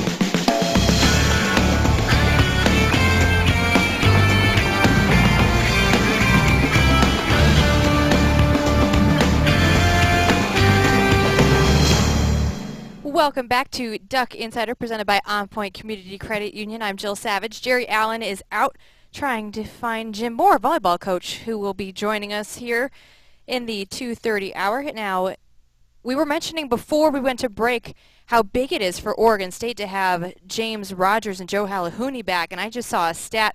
It's pretty glaring with Rogers and Halahouni. They have 26 combined career touchdowns, and in 2011, Oregon State has 0 receiving touchdowns. So that's how big it is to get Rogers and Halahouni back this week for Oregon State. As promised, though, now Jerry Allen back in, and Jim Moore, volleyball coach, joins us, and his phone's ringing. So you know what? He's busy man, Jim Moore. I got it. You helped me remember to turn mine off because mine went off. Yeah, it's Jeff yelling at me why I'm not here. Yeah, you're on time. You're on time. No, I'm a little late. No, we're doing our. Believe it or not, we're doing the academic thing actually. They had to go. This was the final step. They had to go through class by class what they were doing. So isn't it irritating to have academics get in the way of sports? Yeah, it's ridiculous. School's about to start, and I can't believe all these kids showing up. Everything else. It was a great place without the students. No, I'm kidding. That's just. So, for those of you who are not aware of what we're talking about, when they say they had to they're going through academics and that, you stumbled upon, I think, found out that kids in fall sports are not ready for school, and it really impacts the way the games go. Yeah, it was pretty interesting. Again, it was Joe reminded us, our director of operations, just kind of mentioned to us that he never was ready. I mean, he had been here all the time with us, that he was never ready for school to start. So I mentioned that. So I mentioned it to them, and they all went, "Oh, we're never ready for school to start."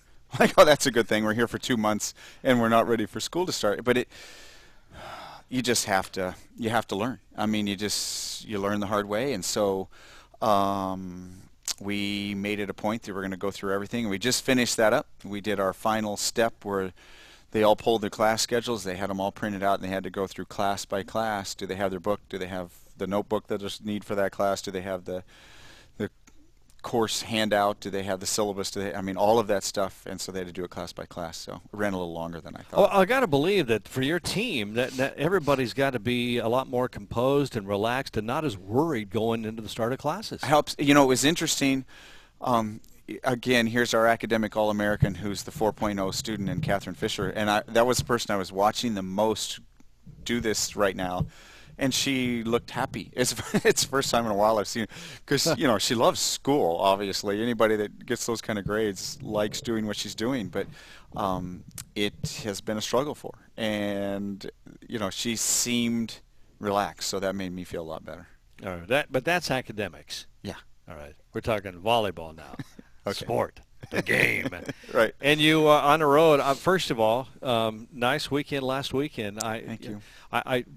Were you favored that way in both matches going in? Yeah, probably. Probably. I mean, probably. Maybe not so much against Arizona, especially to beat them 25-10. That was real good. You pretty much owned that match. We did, and we were pretty focused in that match, which is, I think, the real reason we owned that. You're at home and you're focused.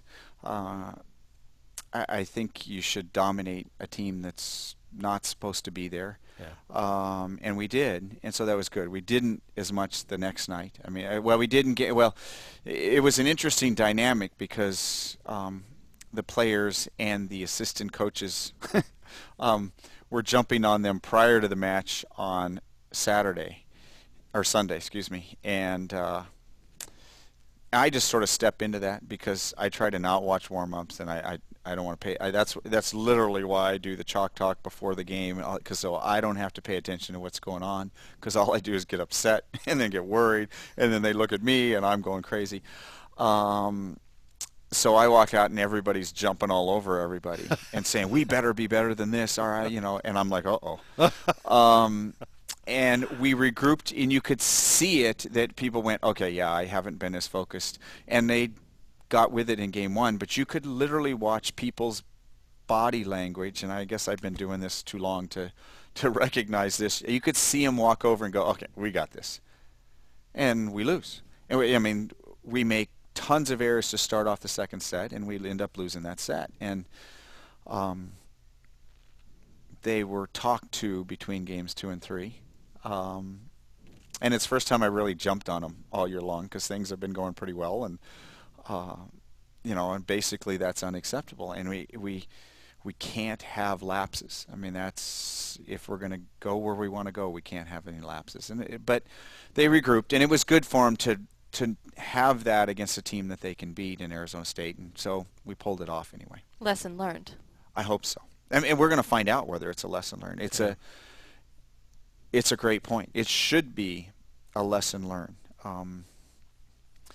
because every lesson I learned when I was when I was in my 20s, I learned it forever, and I never had to repeat it. That's right. Yeah, didn't we all? Yeah, exactly. He's Jim Moore, volleyball coach here at the University of Oregon.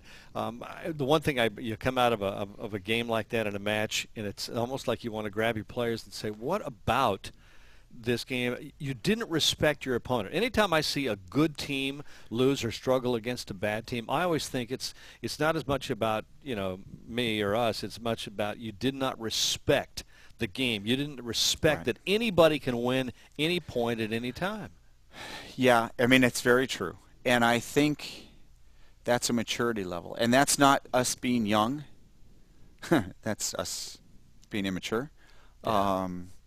That's a great way to put it. And it really is. And immaturity, if you ask someone to describe somebody what's immaturity, the first thing will be something along the line is lack of discipline.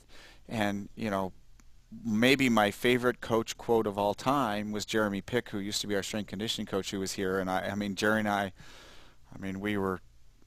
he was my alter ego once I got here. Jeremy's just fabulous. But Jeremy's comment, discipline is doing what you're supposed to do when you're supposed to do it every single time you're supposed to do it.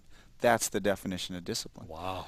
And it's perfect. And that is it. I mean, are you doing what you're supposed to do when you're supposed to do it every single time? If that's true, then you're disciplined. If it's not, you're not. And Jeremy was as black and white as any human being I'd ever seen, and that's a great description. And that's what we didn't do. We didn't. I mean, you can talk about respect, and I agree with you. It is the lack of respect for the game, for your opponents, for whatever it is. But darn it, if it was easy, my favorite line is from League of Their Own all the time: is if it was easy, everybody would do it. It's the hard that makes it great. And if you want it to be easy, then go somewhere else, because it's never going to be easy here. I'm going to use that discipline line with you, Jerry. See where you started? I'm totally you're innocent. in trouble now. I'm totally innocent. I want to jump ahead to this week, road games, and your first foray into the new expanded conference at Colorado, Utah this week. Colorado, Utah. Colorado first. We'll fly out tomorrow. We'll be there in enough time, which will be good to serve and pass. At altitude, the ball's slightly different. Really? Is it? I know it does in golf. No doubt about it. For sure. Fly to the ball a little bit. We don't have anybody jump serving, so Heather doesn't have to deal with that.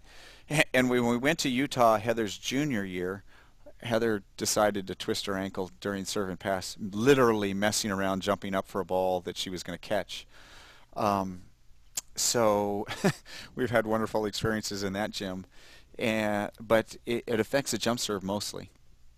But we don't have anybody that jump serves, so that shouldn't be that big of a deal. But anything with a deep floater Catherine's has an outstanding serve, and it moves a lot, and it's going to float, and so it'll give us a time tomorrow night. They'll be on it, and then they can turn around again and get ready for it on Friday, and then still at altitude on Saturday at Utah. But Utah's a completely, the one thing about Utah is, and I've said this a lot, it's a different venue. They don't play in their arena. They play in a volleyball-only setting, and so it's a smaller gym. A couple thousand people can get in there, and it's just a different atmosphere. Oh, yeah. I'm curious when we know what to expect in the old Pac-10. You knew about what USC had in the Arizona school, Stanford, you knew that, Washington.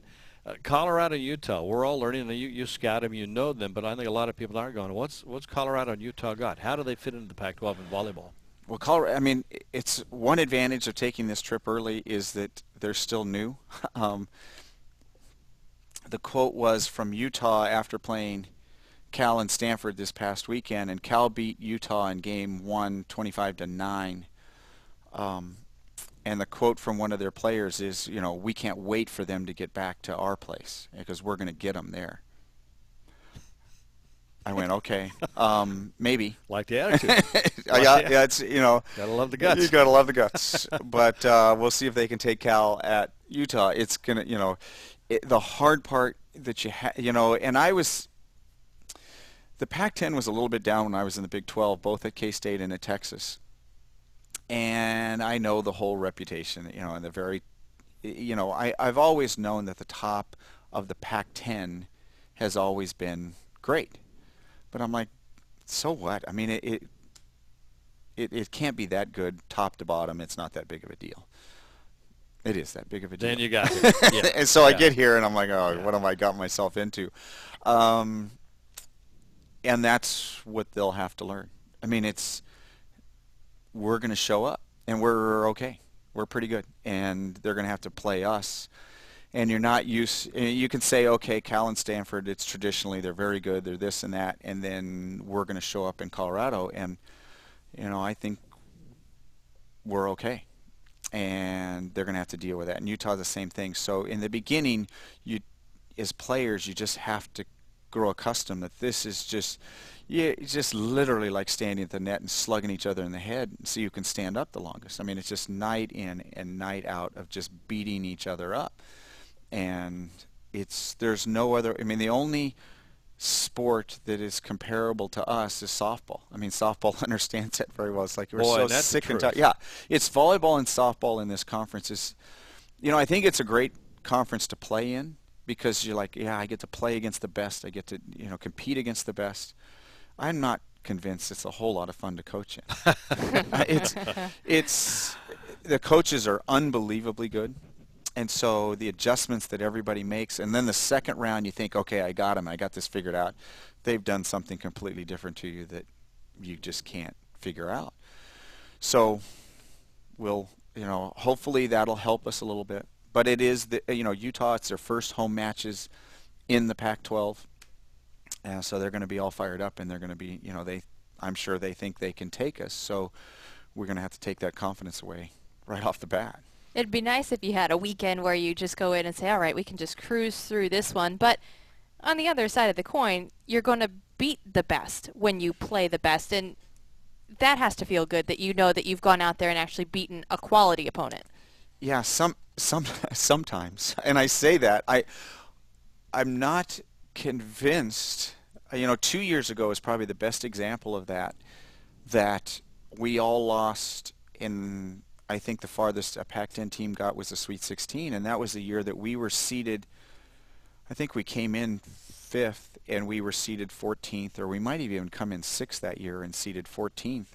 And everybody's saying the Pac-10 is just going to dominate everybody, and then we all fell apart. But that was the year that I think Stanford won the conference with 5 or 6 losses, and it had never happened where the conference champion had ever lost more than 2, I think.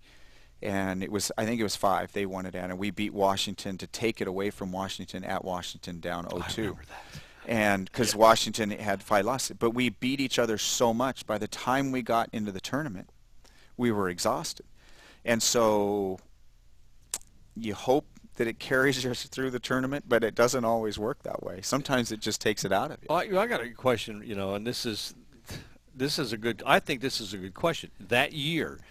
Stanford wins the conference with 5 losses, and you say you guys beat each other up, and then the conference doesn't do well in the tournament. Was it because maybe the conference as a whole, even the champion, was down talent-wise, and then when you got to the tournament, you all realized it? I think it's a valid point. That's what everybody says.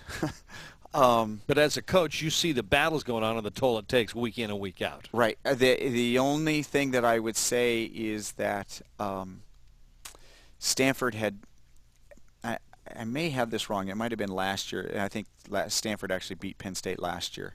But Stanford had wins against many teams that were in the top 5.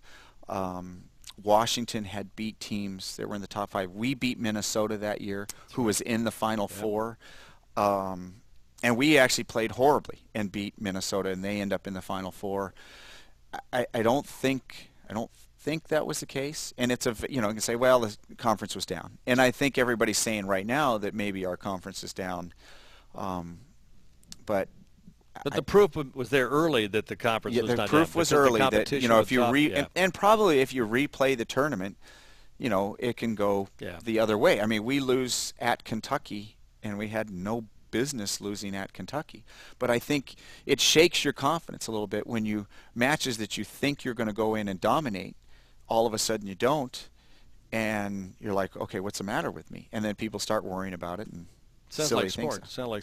Let's take a break. Going to come back. Another segment coming up. Wrap up our final 10 minutes of the show. I'm Jerry Allen with Jill Savage. Jim Moore. We're talking volleyball. I hope we get a little bit of time to even mention baseball, though. That's true. I mean, it's getting down to it. We'll come back and continue on from Autzen Stadium in our broadcast booth here along the Oregon IMG Sports Network. This is Duck Insider, presented by On Point Community Credit Union. Touchdown! Kenyon Barner. Good to see you, baby. Better banking, local solution on the Oregon IMG Sports Network.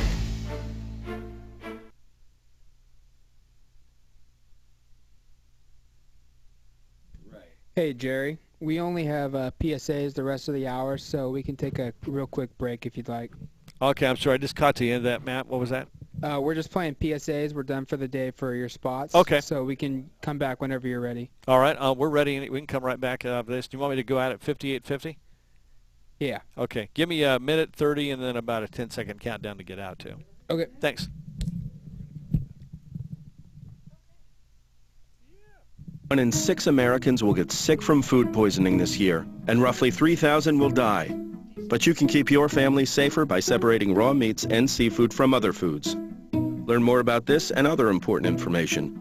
Check your steps at foodsafety.gov. That's foodsafety.gov. A public service announcement brought to you by the U.S. Department of Agriculture, the U.S. Department of Health and Human Services, and the Ad Council.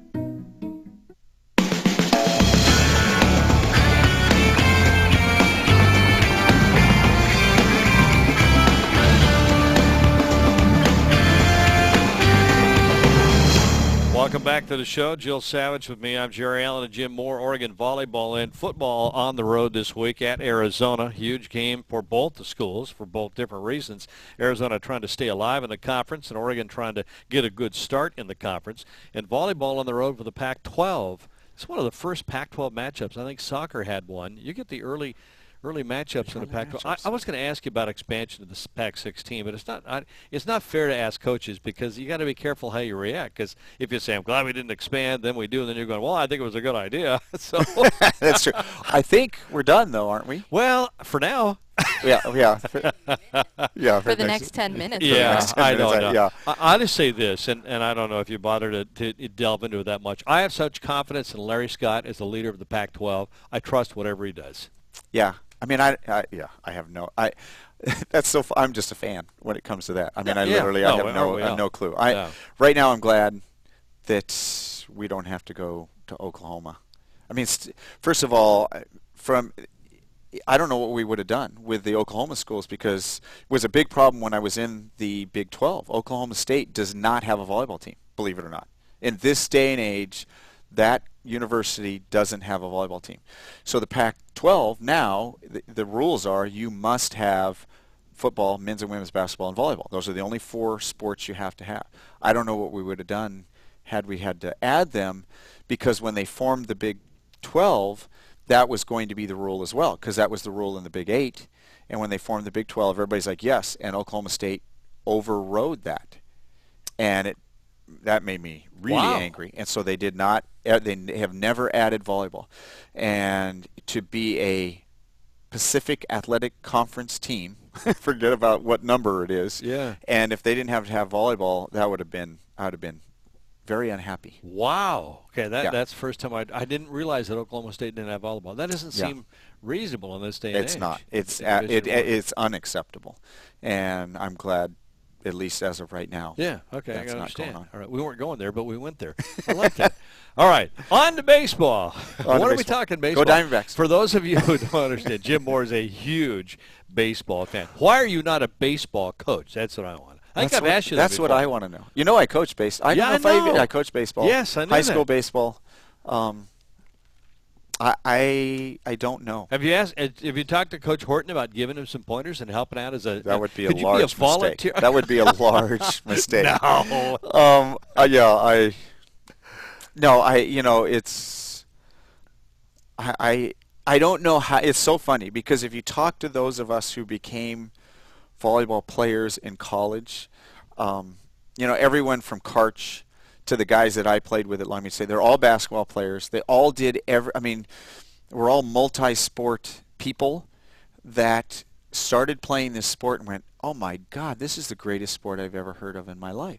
And the difference between playing volleyball and playing baseball, when I was 21, and except I still to this day I absolutely love baseball so much. Even playing it, somehow Ryan talked me into doing that men's league. What a mistake that was. It's sore. I run to first base and I'm sore. When I was 20 years old, I just thought I absolutely fell in love with our sport. Even though baseball always was there, and I was coaching baseball before I was coaching volleyball at the high school level. Mike Benjamin, who played for George at Cerritos, ends up being the shortstop for the Giants. I coached him in baseball, and I didn't even realize it till George was here. I'm like, I had this guy that played for you, and I never put two and two that it was the same Mike Benjamin that played for me that ends up with the Giants. I knew that he was with the Giants, and I never put two and two. I'm like, yeah, this guy is like, yeah, you mean the guy that ends up being the shortstop for the Giants? No way. Got his start with you. Yeah, you got to start with me. Absolutely. But I never believed it. I had to go back. I looked at his major league picture. I'm like, that's not the same guy. George is just making it up. And I went back and I had to go back through all the way till I found a picture of him in the Alaska League. I go, yep, that's the kid that I coach. I'm sure George would let you do what Jerry does and go shake some balls with the teams. Maybe you and Jerry could go together. He's let me do that. There you go. I haven't had to take batting practice yet, though. I want to do that. Dean let me do BP. I haven't done batting practice. I want to do BP. I one-hopped the wall. I told Barco I could hit it out, but I did one-hop the wall. With my son there. I accept that as a challenge because I'm okay. I think I can still hit it out. All right, so we're on. Give me a Super Bowl and I'll really hit it out. They're practicing now. You got volleyball, Super Bowl. But with this spring, what are you doing during the spring? You got some time in the spring. I have some. Okay. Time well, I'm yes. gonna find you. We're gonna go out and I'm gonna BP. take some swings. All right. I got to do that. I'm out there shaking balls. I forgot how fast that ball's coming at you though when you're in the outfield. It's just it is amazing because I have stood out there. A couple times during BP, he's let the kids go out there, so I would just stand without a glove with my children, who are old enough to do it. But you forget how far the ball travels. Oh, because you're standing there, fly ball. I'm like, one step, oh no, 3 steps back, and I was about to say 1 step in, and I'm like, oh no, backwards. Yeah, I love. Okay, yeah. You said go Diamondbacks. Yeah, because remember, I'm rooting against the Giants. I know. Mostly for Joe Skinner, who's our director of ops. Giants, I hope he heard that because Last I looked, Giants were like 4.5 back. Yeah, but it was 9.5 the last time last week. Oh no, come on! It was. I know, no, it wasn't. Yes, it was. It was 9.5. I know it was 9.5. Joe will tell you too because he's counting down as they're getting closer and closer. Every day, it's a game closer. It's getting scary. How do you find time to follow baseball? I don't. I literally don't. The only thing I'm doing, I open up the paper for 10 seconds and look to see how far back they are. So that's how I've known it's crept up since 9.5 back. As a head coach, you're a head coach. I look at all the head coaches of all the programs that are at Oregon. Do any of you have any lives outside of your sport? No. Really? This is killing me right now because my oldest is a freshman at South. And so he's playing football. So number one, he's got to be, they have a morning class. So he has to be in class at 7 in the morning. So I leave with him, take him to class. Then I go straight to the arena, do what I can in the morning before we start practice, drop him off. And then both of them, Monday through Thursday, are doing the thing out here at PK Park. And that it finishes around 9:30. So I leave at 6:30. And I leave PK Park at 9:30, and I'm watching film while I'm out there while they're out playing. So coaches have no lives. That's no lives. No, you really don't. I don't think fans appreciate what you put into your craft. really don't. This has been a hard year so far. So. All the academic stuff, too, and added on top of that. So. It'll help you in the end. I hope we'll find out. All right, I think it will. We're going to take BP this spring. That'll be good. Remember that? Okay. I got to check my insurance, make sure it covers me. Because we both pull our Achilles or something. Oh, I'm not. That's one thing. I'm not going to backpedal my way into popping that. Did I hear half a minute? Is that what we got here? That's I think what we he did. said. Okay, we got to set up for tomorrow. Tomorrow, Jorgie's going to join us. We'll do our Pac-10. Well, we'll call in Friday, but Jorgie will be here tomorrow. Okay. Rob Mullins joins us in the 1 o'clock hour as well. University of Oregon Athletic Director. We'll talk more Oregon, Arizona, and a couple of other surprises for you tomorrow as well. 20 seconds. Thanks for making a trip up. I appreciate it. Thanks for having me. Yeah, we'll talk to you again next. Good luck this weekend in Colorado. Thanks so Utah. much. We could use it. Volleyball. All right, I'm Jerry Allen with Jill Savage, and we'll get together again here tomorrow afternoon, 1 o'clock, and we'll do this all again. Fans, you're the greatest. Thanks for being with us. Till tomorrow. Bye-bye. God bless. ESPN Radio Sports Center. John Stashower, baseball's regular season ends in 1 week.